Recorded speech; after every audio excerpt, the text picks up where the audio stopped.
विजोय 37.5 milligram capsule एकसार का इस्तेमाल depression और एंग्जाइटी डिसऑर्डर में किया जाता है।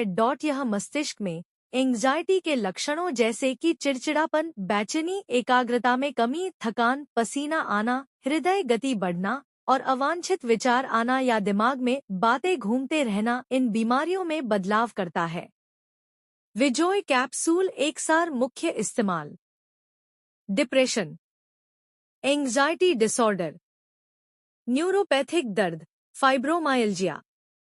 विजोय 37.5 मिलीग्राम के सामान्य साइड इफेक्ट: मिचली आना, उल्टी, चक्कर आना, नींद में कठिनाई, भूख में कमी, चिंता, कब्ज, ज्यादा पसीना निकलना, यौन रोग।